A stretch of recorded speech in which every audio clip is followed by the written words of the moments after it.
Everyone, आज हम लोग अप्लाइड मैकेनिक्स के क्वेश्चन बैंक को देखेंगे कि कौन कौन से इम्पोर्टेंट क्वेश्चन है जो आपके board of technical education BT के हिसाब से इम्पोर्टेंट क्वेश्चन है। तो आज हम लोग पहले चैप्टर के बारे में स्टडी करेंगे कि कौन कौन से कई सालों में पूछे गए क्वेश्चन है। देखिए, जैसे सबसे पहले पूछा है स्थैतिकी से आप क्या समझते हो। स्थैतिकी मीन्स होता है स्टैटिक्स। यह एक मैकेनिक्स की ब्रांच है जिसमें हम बल और उसके प्रभाव के बारे में अध्ययन करते हैं, लेकिन कब, जब वस्तु विराम अवस्था में हो। तो स्थैतिकी में कहा गया, स्थैतिकी में पिंड की विराम अवस्था में लगे हुए बल के प्रभाव के बारे में अध्ययन किया जाता है। देखिए, मैकेनिक्स में क्या होती है, मैकेनिक्स में हम बल और प्रभाव के बारे में अध्ययन करते हैं, लेकिन जब वही वस्तु रुकी हुई होगी, विराम अवस्था में होगी, तो उसको स्टैटिक्स कहेंगे, और जब वस्तु गति अवस्था में होगी तो उसको डायनेमिक्स कहेंगे। तो देखिए, दूसरा क्वेश्चन पूछा गया है गति विज्ञान से आप क्या समझते। गति विज्ञान मीन्स डायनेमिक्स। तो गति विज्ञान में बल और उसके प्रभाव के बारे में अध्ययन करेंगे, लेकिन कब, जब वस्तु गति अवस्था में हो। तो इसका डेफिनेशन देखिए, लिखा है गति विज्ञान के अंतर्गत पिंड की गतिशील अवस्था में उस पर लग रहे बलों के प्रभाव का अध्ययन किया जाता है। पूछा गया है SI प्रणाली किसे कहते हैं। तीसरा क्वेश्चन है SI प्रणाली क्या है। तो SI का फुल फॉर्म होता है इंटरनेशनल सिस्टम, अंतर्राष्ट्रीय प्रणाली। अंतर्राष्ट्रीय प्रणाली के अनुसार 7 मूल मात्रक होते हैं और 2 पूरक मात्रक होते हैं। 7 फंडामेंटल यूनिट्स होती हैं और 2 कॉम्प्लीमेंट्री यूनिट्स होती है, जिसे हम लोग SI सिस्टम कहते हैं। SI सिस्टम का प्रयोग पूरे विश्व में जितने भी देश हैं सभी देशों में किया जाता है। जैसे बल का मात्रक आप बोलते हैं न्यूटन, तो न्यूटन सभी देशों में होता है, इसीलिए इसको बोलते हैं अंतर्राष्ट्रीय प्रणाली, इंटरनेशनल सिस्टम। अगला क्वेश्चन है क्वेश्चन नंबर 4, मूल मात्रक क्या होते हैं। तो वो मात्रक जो किसी और पर निर्भर नहीं करते हैं, अर्थात स्वतंत्र होते हैं, मूल मात्रक कहे जाते हैं।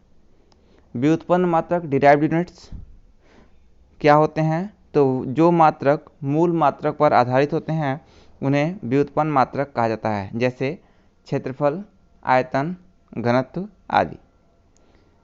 क्वेश्चन नंबर 6, MKS प्रणाली से आप क्या समझते हैं। MKS का फुल फॉर्म होता है मीटर किलोग्राम सेकंड। मीटर मात्रक होता है लंबाई का, किलोग्राम द्रव्यमान का, और सेकंड समय का मात्रक होता है। तो इसका डिफिनेशन देखिए, लिखा है MKS metre kilogram second system. इस प्रणाली को संक्षेप में MKS प्रणाली कहते हैं। इसमें लंबाई का मात्रक मीटर, द्रव्यमान का मात्रक किलोग्राम और समय का मात्रक सेकंड होता है। MKS सिस्टम का एक और नाम होता है जिसे हम लोग जार्जी प्रणाली भी कहते हैं। अगला क्वेश्चन है FPS प्रणाली से आप क्या समझते हैं। तो इस प्रणाली को संक्षेप में FPS का फुल फॉर्म होता है फुट पाउंड सेकंड। फुट लंबाई का मात्रक होता है, पाउंड द्रव्यमान का और सेकंड समय का मात्रक होता है। इस प्रणाली में लंबाई का मात्रक फुट, द्रव्यमान का मात्रक पाउंड और समय का मात्रक सेकंड होता है। इस प्रणाली को ब्रिटिश प्रणाली भी कहते हैं। क्यों? क्योंकि इसका ब्रिटेन में यूज किया जाता है। अगला क्वेश्चन है क्वेश्चन नंबर 8, मूल राशियों को परिभाषित कीजिए। तो मूल राशियां वे होती हैं जो किसी पर निर्भर नहीं करती हैं, जिसे हम लोग डायरेक्टली नाप सकते हैं, उसे मूल राशियां कहा जाता है, फंडामेंटल क्वांटिटी कहा जाता है। अगला क्वेश्चन है 9, यांत्रिकी से आप क्या समझते हैं। मैकेनिक्स से। तो मैकेनिक्स विज्ञान की वह शाखा है जिसके अंतर्गत पिंड पर बलों का व्यवहार और उसके प्रभाव के बारे में अध्ययन किया जाता है। पदार्थ से आप क्या समझते हैं। तो पदार्थ वह है जो हमारी ज्ञानेंद्रियों पर कुछ प्रभाव डालता है और स्थान घेरता है, जिसको आप छू सकते हैं, जिसको आप देख सकते हैं, उसे हम लोग पदार्थ कहेंगे। अगला क्वेश्चन है अप्लाइड मैकेनिक्स से आप क्या समझते हैं। अनुप्रयुक्त यांत्रिकी। तो अनुप्रयुक्त यांत्रिकी क्या है। यांत्रिकी की एक शाखा होती है जिसमें हम टेक्नोलॉजी का प्रयोग करते हैं मशीन के पुर्जों की डिजाइनिंग करने के लिए, उसके यंत्र विन्यास और स्ट्रक्चर और उसके मेंबर्स से संबंधित जानकारी को यांत्रिकी के सूत्रों से हल किया जाता है। तो अनुप्रयुक्त यांत्रिकी इंजीनियरिंग के अंतर्गत मशीन के पुर्जे, यंत्र विन्यास और ढांचा और अवयव आदि से संबंधित यांत्रिकी समस्याओं को हल किया जाता है। क्वेश्चन नंबर 12, पिंड या वस्तु से आप क्या समझते हैं? तो यह किसी पदार्थ का वह भाग है जो निश्चित स्थान घेरता है, जिसके पास संहति मतलब द्रव्यमान मास, संहति और आयतन भी होते हैं। अर्थात वस्तु पदार्थ का भाग होता है जो दिशाओं में सीमित हो। गतिपथ किसे कहते हैं? गतिपथ इसे बोलते हैं हम लोग पाथ। यदि किसी गतिमान कण की उत्तरोत्तर स्थितियां को मिला दिया जाए तो जो रेखा प्राप्त होगा उसे गतिमान पथ कहा जाएगा। तो उत्तरोत्तर स्थिति क्या है? जैसे मान लीजिए एक टायर है, गाड़ी का टायर है, गाड़ी जब चलेगी तो टायर के किसी एक पॉइंट को आप कंसीडर कर लीजिए, तो वो बिंदु जमीन पर बार बार आएगा। तो जितना वो लंबाई तय करता है, सभी पॉइंट को आप मिला देते हैं तो उसको हम लोग गतिपथ कहेंगे। और जो स्थितियाँ बनेगी, कोई पॉइंट आपने पी ले लिया तो उस पी की जो स्थिति होती है उसे उत्तरोत्तर स्थिति कहते हैं। अदिश राशि से आप क्या समझते हो? तो अदिश राशियाँ वे भौतिक राशियाँ होती हैं जिसमें सिर्फ परिमाण होता है, दिशा नहीं होती, उसे अदिश राशियाँ कहते हैं। नाम से क्लियर है, अदिश। अदिश अ का मतलब होता है नहीं, दिश मतलब दिशा, जिसमें दिशा ना हो, सिर्फ परिमाण हो, उसे अदिश राशियाँ कहते हैं।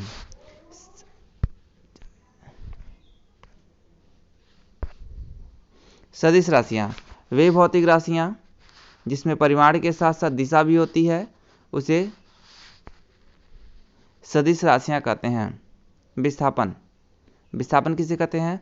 किसी कण द्वारा चली गई गतिपथ की लंबाई को विस्थापन कहते हैं। कण का विस्थापन उसके दो निर्देश बिंदु के बीच रेखा में मापी गई लंबाई होती है। दो वस्तुओं के बीच जो सबसे न्यूनतम दूरी होती है उसे विस्थापन कहते हैं। विस्थापन एक सदिश राशि होती है। क्वेश्चन नंबर 17, दो सदिश राशि का सदिश गुणन से आप क्या समझते हैं? दो सदिश राशि का सदिश गुणन दोनों के परिमाण और उसके बीच बनने वाले कोण के साइन के समानुपाती होता है। जैसे दो वेक्टर है, वेक्टर पी और वेक्टर क्यू, वेक्टर पी और वेक्टर क्यू का सदिश गुणन करते हैं, यानी vector P cross vector Q equal to होता है P into Q into sine theta. जब सदिश गुणन करते हैं तो वहाँ साइन लेते हैं, साइन थीटा। थीटा क्या है? दोनों सदिश के बीच का कोण होता है। ध्रुवीय सदिश से आप क्या समझते हैं? वे सदिश राशियाँ जिसका कोई निश्चित बिंदु तथा आरंभ बिंदु होता है उसे ध्रुवीय सदिश कहते हैं। वेग से आप क्या समझते हैं? किसी कण के वेग परिवर्तन की दर को विस्थापन परिवर्तन की दर को वेग कहते हैं। यह सदिश राशि होती है, इसका मात्रक मीटर पर सेकंड होता है। त्वरण से आप क्या समझते हैं? किसी कण की वेग वृद्धि की दर त्वरण कहलाती है। एक को लिखते हैं A equal to D V upon D T, यानी वेग परिवर्तन की दर को त्वरण कहा जाता है। यह सदिश राशि होती है, इसका मात्रक मीटर पर सेकंड स्क्वायर होता है। सीजीएस प्रणाली से आप क्या समझते हैं? सीजीएस मतलब होता है सेंटीमीटर ग्राम सेकंड। सेंटीमीटर लंबाई का मात्रक है, ग्राम द्रव्यमान का मात्रक है, सेकंड समय का मात्रक होता है। इसे गासी प्रणाली भी कहा जाता है। क्वेश्चन नंबर 22, एमकेएस प्रणाली से आप क्या समझते हो? तो एमकेएस मतलब होता है मीटर किलोग्राम सेकंड। मीटर लंबाई का मात्रक होगा, किलोग्राम द्रव्यमान का मात्रक होगा, सेकंड समय का मात्रक होता है। इसे जार्जी प्रणाली भी कहा जाता है। एफपीएस प्रणाली से आप क्या समझते हैं? एफपीएस मतलब होता है फुट पाउंड सेकंड। फुट लंबाई का मात्रक होगा, पाउंड द्रव्यमान का मात्रक होगा, समय का मात्रक सेकंड होगा। इसे ब्रिटिश प्रणाली भी कहा जाता है। तो तीन प्रणालियाँ हो गई, एमकेएस, सीजीएस और एफपीएस। एमकेएस का दूसरा नाम होता है जार्जी प्रणाली, एफपीएस का होता है ब्रिटिश प्रणाली और सीजीएस का होता है गाउसी प्रणाली। अगला है मूल राशि को परिभाषित कीजिए। तो वे भौतिक राशियाँ जो पूर्ण रूप से स्वतंत्र होती हैं और दूसरे पर निर्भर नहीं करती हैं उसे मूल राशियाँ कहा जाता है। एग्जाम में आपके लघु उत्तरी और दीर्घ उत्तरी भी प्रश्न पूछे जाते हैं। तो इसमें क्वेश्चन पूछा है, जैसे पहला, यांत्रिकी तथा यांत्रिकी की उपयोगिता पर संक्षिप्त टिप्पणी लिखें। तो इसमें हम लोग लिखेंगे कि यांत्रिकी क्या होती है, इसके कितने ब्रांच होते हैं, फिर यांत्रिकी की इंजीनियरिंग में क्या उपयोगिता होती है। तो देखते हैं, यांत्रिकी विज्ञान की वह शाखा है जिसके अंतर्गत बलों का व्यवहार और उस वस्तु पर उसके प्रभाव के बारे में अध्ययन किया जाता है।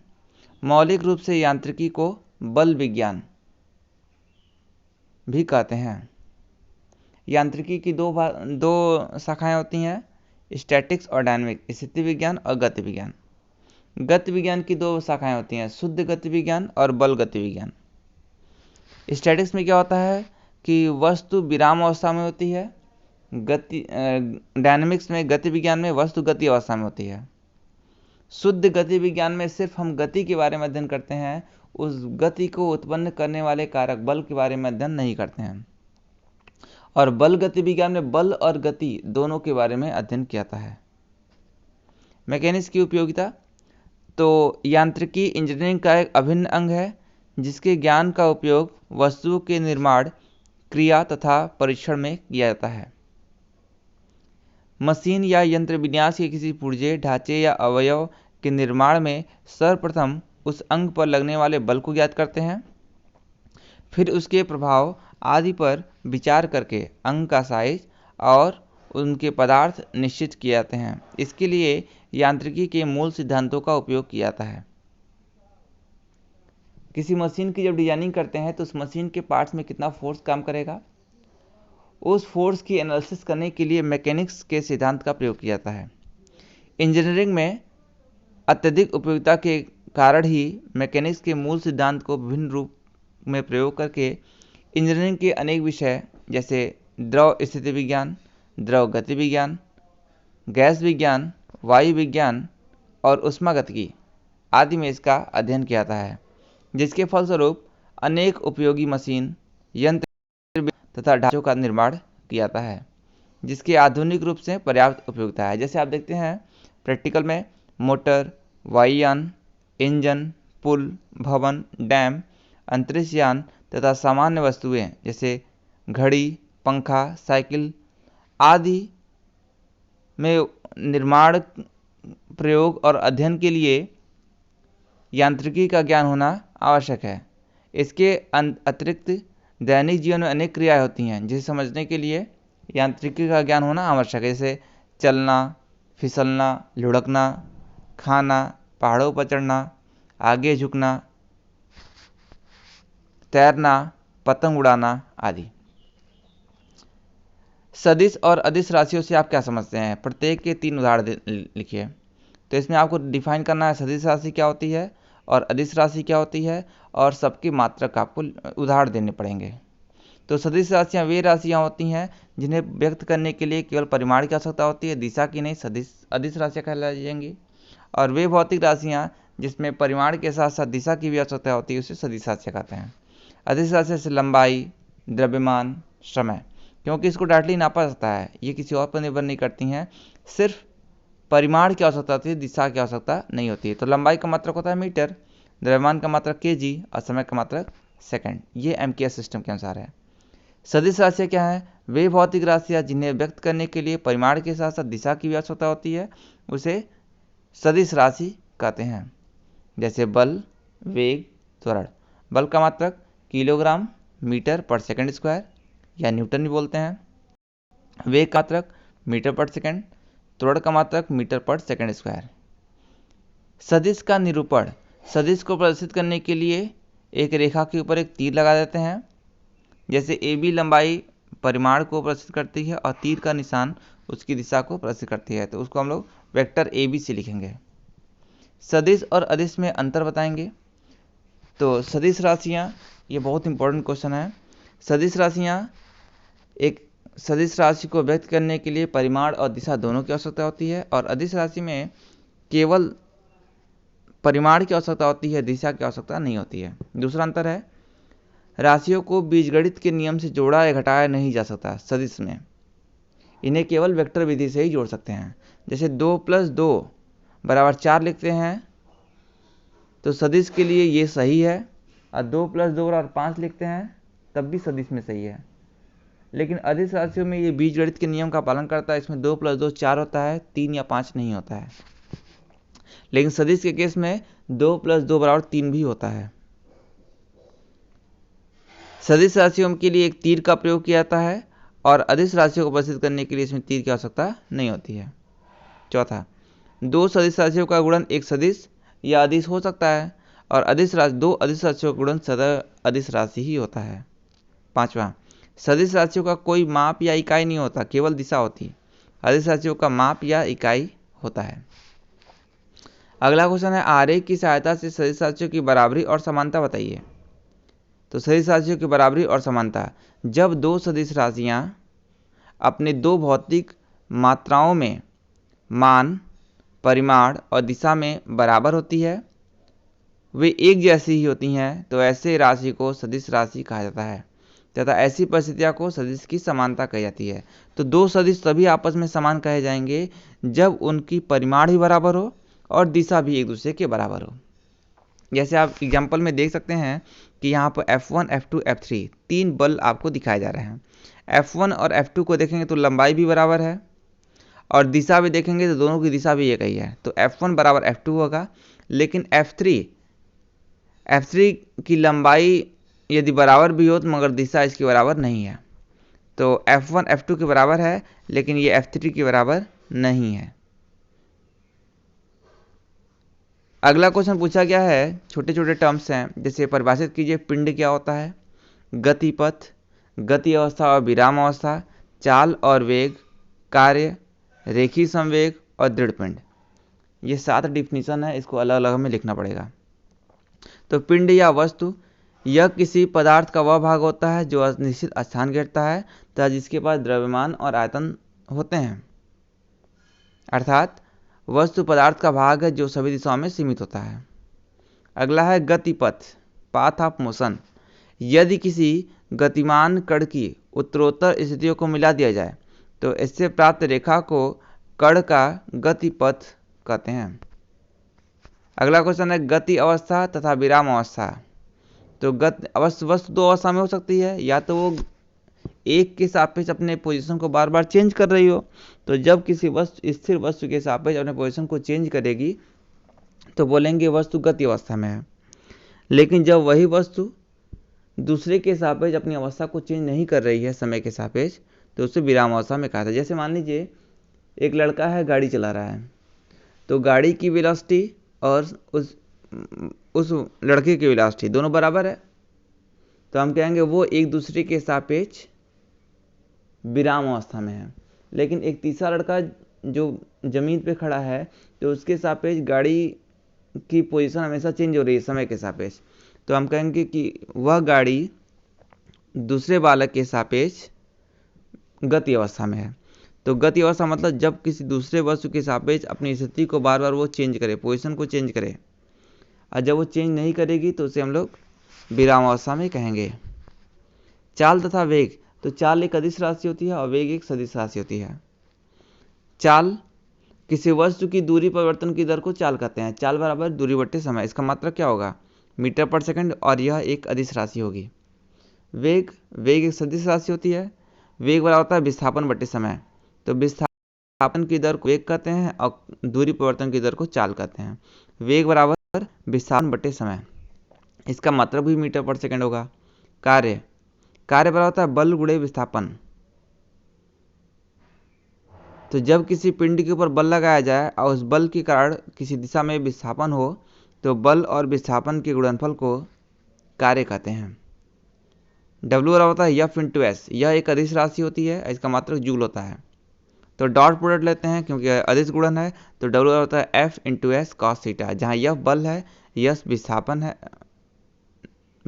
है और थीटा दोनों के बीच का कोण है। तो जब थीटा का मान हम लोग 0 रखेंगे, यानी cos 0 का मान 1 होता है, तो वहाँ पर W का मान पॉजिटिव होगा। जब हम थीटा का मान 90 डिग्री रखेंगे तो वहाँ पे cos 90 हो जाएगा, तो वहाँ पे W का मान 0 हो जाएगा। और जब थीटा की वैल्यू 90 से 180 के बीच में रखेंगे तो cos की जो वैल्यू होती है वो निगेटिव में आती है, तो 90 से 180 के बीच में W का मान निगेटिव होता है। अगला क्वेश्चन है रेखीय संवेग किसे कहते हैं। तो रेखीय संवेग P बराबर होता है m इंटू वी, किसी गतिमान पिंड के द्रव्यमान और वेग का गुणनफल रेखीय संवेग लाता है। यदि किसी पिंड का द्रव्यमान m है, वेग v है, तो रेखीय संवेग P बराबर m इंटू वी होगा। अगला क्वेश्चन है दृढ़ पिंड। तो दृढ़ पिंड वे पिंड होते हैं जिस पे आप बल लगाइए और उसके स्थिति में किसी प्रकार का परिवर्तन ना हो, उसे दृढ़ पिंड कहता है। वास्तव में कोई भी पिंड दृढ़ पिंड नहीं होता, लेकिन इंजीनियरिंग की क्वेश्चन को सॉल्व करने के लिए हम सभी पिंडों को दृढ़ पिंड मानते हैं। जैसे बीम, कॉलम, गियर, पहिया आदि को दृढ़ पिंड माना जाता है, क्योंकि इसमें जो परिवर्तन होता है बल लगाने पर बहुत कम होता है, इतना कम होता है कि हमको दिखाई नहीं देता, इसीलिए इसको दृढ़ पिंड कहता है। इसके अलावा दृढ़ पिंड और भी होते हैं, जैसे प्रत्यास्थ पिंड। प्रत्यास्थ पिंड क्या है? जब किसी वस्तु के ऊपर आप बल लगाइए, उसकी अवस्था में परिवर्तन हो, लेकिन जैसे ही बल को हटा लीजिए, अपने फिर से पहले अवस्था को प्राप्त कर ले, उसे प्रत्यास्थ पिंड कहेंगे। जैसे रबर को आप खींचिए, बल को छोड़ दीजिए तो फिर से अपनी अवस्था को प्राप्त कर लेगा, तो रबर एक प्रत्यास्थ पिंड होगा। स्प्रिंग में आप लोड लगाइए, वो फैलता है, जैसे आप लोड को हटा लीजिए वो अपने फिर से प्राप्त शेप को प्राप्त कर लेता है, तो इसे हम लोग प्रत्यास्थ पिंड कहेंगे। पत्थर है, पत्थर को खींचिए, अपने शेप को चेंज नहीं करेगा तो वो दृढ़ पिंड कही जाएगी। तो अगला क्वेश्चन पूछा है, दृढ़ पिंड और प्रत्यास्थ पिंड में अंतर क्या है? तो दृढ़ पिंड का मतलब होता है ऐसा पिंड जिसके ऊपर आप बल अपनी अवस्था को परिवर्तन ना करे या बहुत कम करे, इतना कम करे कि दिखाई ना दे, उसे दृढ़ पिंड कहता है। वास्तव में कोई पिंड दृढ़ पिंड नहीं होती है, लेकिन हम पत्थर को, लोहे को मानते हैं दृढ़ पिंड। प्रत्यास्थ पिंड क्या है? जब किसी पिंड पर कोई विरूपक बल लगे तो उसके आकार और आकृति में परिवर्तन हो, लेकिन बल को हटा लेने पर फिर से प्राप्त अवस्था को प्राप्त कर ले, उसे प्रत्यास्थ पिंड कहता है। प्रत्यास्थ पिंड क्या होगा? में होने वाला परिवर्तन अस्थायी होता है, टेम्पररी होता है। जितने भी पिंड होते हैं सब प्रत्यास्थ पिंड ही होते हैं। वास्तव में कोई वस्तु ऐसा नहीं है जो पूर्ण रूप से प्रत्यास्थ हो, लेकिन क्वार्ट्ज को पूर्ण रूप से प्रत्यास्थ माना जाता है। ये था आपका पहला यूनिट। Thank you.